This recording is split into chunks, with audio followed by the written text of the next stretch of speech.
चेन्नई का एक बड़ा सरकारी अस्पताल।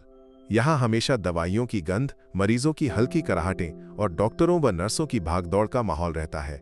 इस अस्पताल में हर दिन जीवन और मृत्यु के बीच एक जंग चलती है। इस जंग का एक सिपाही थी लक्ष्मी। 28 साल की लक्ष्मी पिछले 5 साल से इस अस्पताल के जनरल वार्ड में नर्स के रूप में काम कर रही थी। तिरुवन्नामलाई के एक छोटे से गांव से आई लक्ष्मी के पास कोई बड़े सपने नहीं थे। अपने बुजुर्ग माता पिता की देखभाल करना और छोटे भाई की पढ़ाई पूरी करवाने में मदद करना, यही उसके लक्ष्य थे। लक्ष्मी के लिए उसका काम सिर्फ एक ड्यूटी नहीं बल्कि एक मिशन था। जहां कई नर्सें अपने काम को बोझ मानती थीं, वहीं लक्ष्मी हर मरीज के दर्द को अपना समझकर उनकी सेवा करती थी। उसका नरम स्वभाव और दयालुता ऐसी थी कि मरीज उसे अक्का कहकर बुलाते थे।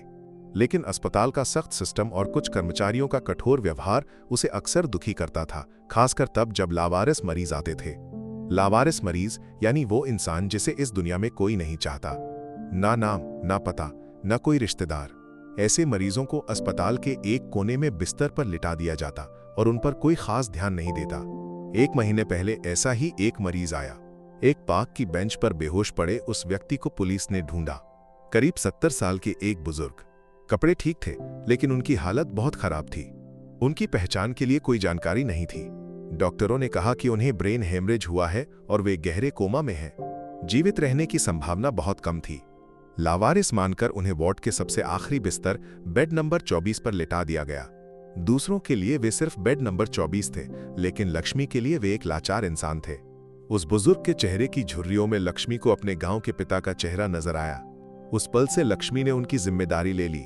उनका नाम किसी को नहीं पता था, इसलिए लक्ष्मी ने मन ही मन उन्हें तात्ता दादाजी कहना शुरू किया।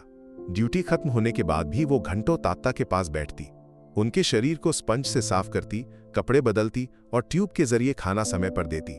बाकी कर्मचारी कहते, लक्ष्मी वक्त क्यों बर्बाद कर रही हो, इनका कोई नहीं है, 1-2 दिन में चले जाएंगे। लक्ष्मी हंसकर कहती, अगर इनका कोई नहीं तो क्या हम नहीं हैं? नर्स का कर्तव्य सिर्फ दवा देना नहीं, सेवा करना भी है। लक्ष्मी तात्ता से बात करती, भले ही वे कोमा में थे। वो अपने गांव की कहानियां सुनाती, अपनी मां की बातें करती, कभी कभी भगवद गीता के श्लोक पढ़कर सुनाती। उसे विश्वास था कि उसकी आवाज तात्ता तक पहुंच रही होगी। उसने घर से सूप बनाकर लाया और डॉक्टर की इजाजत से तात्ता को थोड़ा देने की कोशिश की।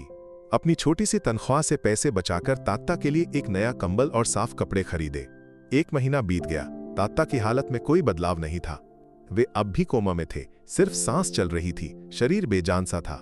सीनियर डॉक्टरों ने कहा, अब कोई उम्मीद नहीं, लेकिन लक्ष्मी ने हिम्मत नहीं हारी। उसी लगन से वो तात्ता की देखभाल करती रही। फिर एक दिन चमत्कार हुआ। उस सुबह अस्पताल के बाहर एक काली चमचमाती लग्जरी कार रुकी। शायद पहली बार ऐसी कार उस अस्पताल में आई थी। कार से एक युवक उतरा, 30-32 साल का, महंगा सूट पहने, आंखों में चिंता और घबराहट। वो था विजय कुमार, सिंगापुर का मशहूर बिजनेसमैन और तमिलनाडु के एक बड़े व्यापारिक परिवार का वारिस। विजय दौड़कर रिसेप्शन पर पहुंचा। उसने फोन में एक तस्वीर दिखाते हुए पूछा, क्या ये व्यक्ति यहाँ है? इनका नाम मुरुगन नारायणन है, 1 महीने से ये लापता है। रिसेप्शनिस्ट ने तस्वीर देखी और रजिस्टर चेक किया। सर, यहाँ इस नाम का कोई नहीं है। विजय का दिल टूट गया। वो 1 महीने से अपने पिता को ढूंढ रहा था। मुरुगन विजय के पिता एक स्वाभिमानी इंसान थे। सालों पहले बिजनेस को लेकर पिता पुत्र में झगड़ा हुआ और विजय सिंगापुर चला गया। लेकिन वो अपने पिता से बहुत प्यार करता था। जब उसे पता चला कि वे लापता हैं, तो सब कुछ छोड़कर तमिलनाडु लौट आया। निराश होकर लौटने की तैयारी में था कि तभी एक वार्ड बॉय ने तस्वीर देखकर कहा, सर, ये चेहरा जाना पहचाना है। ये तो हमारे वार्ड के बेड नंबर 24 का लावारिस तात्ता है। लावारिस, ये शब्द विजय के कानों में जहर की तरह लगा। मेरे पिता लावारिस? गुस्से और चिंता के साथ वो वार्ड बॉय के पीछे वार्ड की ओर दौड़ा। वहां सबसे आखिरी बिस्तर पर मशीनों के बीच उसने अपने पिता को देखा। जो मुरुगन हमेशा गरिमा का प्रतीक थे, आज इस हालत में एक लावारिस की तरह। विजय का दिल टूट गया। वो डॉक्टरों पर गुस्सा करने लगा। तभी उसकी नजर एक दृश्य पर पड़ी। एक नर्स बड़े प्यार और अपनत्व से मुरुगन का चेहरा गीले कपड़े से पोंछ रही थी।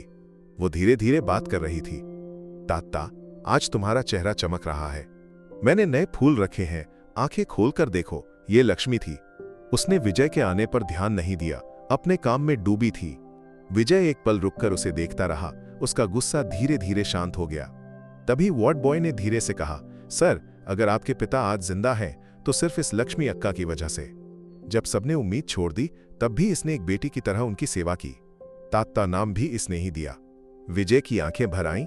वो धीरे धीरे लक्ष्मी के पास गया। लक्ष्मी ने किसी को पीछे खड़ा देखकर पलटी। एक अनजान अमीर शख्स को देखकर वो थोड़ा घबरा गई। आपका नाम क्या है? विजय ने पूछा। लक्ष्मी, उसने जवाब दिया। विजय ने हाथ जोड़े। मैं विजय कुमार हूं। ये लावारिस मरीज आपका तात्ता मेरा पिता है, श्री मुरुगन नारायणन। लक्ष्मी की आंखें आश्चर्य से फैल गईं। आपके पिता? फिर कितने दिन से आपके पिता लापता थे? उसकी आवाज में डांट और गुस्सा था। विजय ने नजरें झुका ली। मैं सिंगापुर में था, आज ही पता चला कि वे यहां हैं। मैंने बहुत बड़ी गलती की, लेकिन आपकी इस सेवा के लिए मैं कैसे शुक्रिया अदा करूं? लक्ष्मी ने उसे बीच में रोका। शुक्रिया की जरूरत नहीं सर, ये मेरा कर्तव्य है। मैंने कोई बड़ा काम नहीं किया। विजय को लगा कि इस साधारण नर्स के सामने उसका अरबों का साम्राज्य कुछ भी नहीं। उसने तुरंत फोन निकाला और देश के सबसे बड़े प्राइवेट अस्पताल में कॉल करके एक एयर एम्बुलेंस तैयार करने को कहा। फिर लक्ष्मी की ओर मुड़कर बोला, लक्ष्मी, मैं अपने पिता को यहां से ले जा रहा हूं, लेकिन जाने से पहले मैं तुम्हारे लिए कुछ करना चाहता हूं। उसने चेकबुक निकाली और एक बड़ी रकम का चेक लिखकर लक्ष्मी को थमाया। यह मेरा छोटा सा तोहफा है। लक्ष्मी ने हाथ पीछे खींच लिया। माफ कीजिए सर, मुझे इसकी जरूरत नहीं।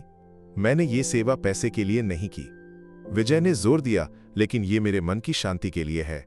लक्ष्मी ने दृढ़ता से कहा, अगर आपको कुछ करना ही है तो प्रार्थना कीजिए कि तात्ता जल्दी ठीक हो जाए। यही मेरे लिए सबसे बड़ा तोहफा है। अस्पताल के कर्मचारी ये नजारा देखकर हैरान थे।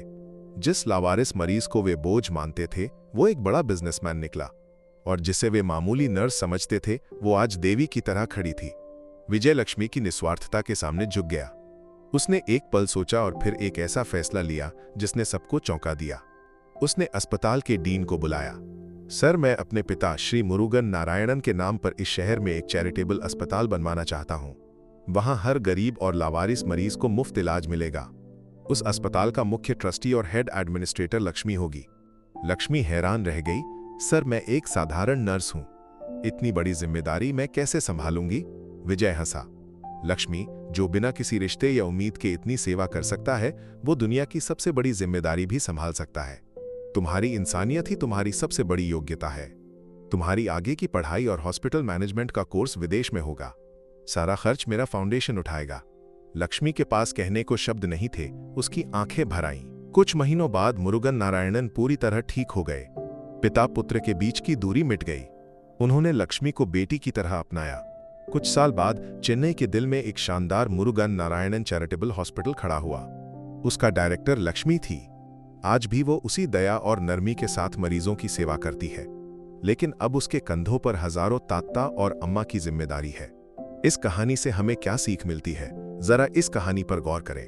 निस्वार्थ सेवा कभी व्यर्थ नहीं जाती। ऊपर वाला आपकी अच्छाई देख रहा है और सही समय पर सही तरीके से उसका फल देता है। शायद ऐसा फल जो आपकी कल्पना से भी परे हो। अगर लक्ष्मी की इस कहानी ने आपके दिल में अच्छाई की एक छोटी सी चिंगारी जलाई है, तो इस कहानी को दूसरों के साथ साझा करें। आपको लक्ष्मी की कौन सी बात सबसे ज्यादा पसंद आई, वो भी बताएं, और आइए इस अच्छाई के संदेश को मिलकर फैलाएं।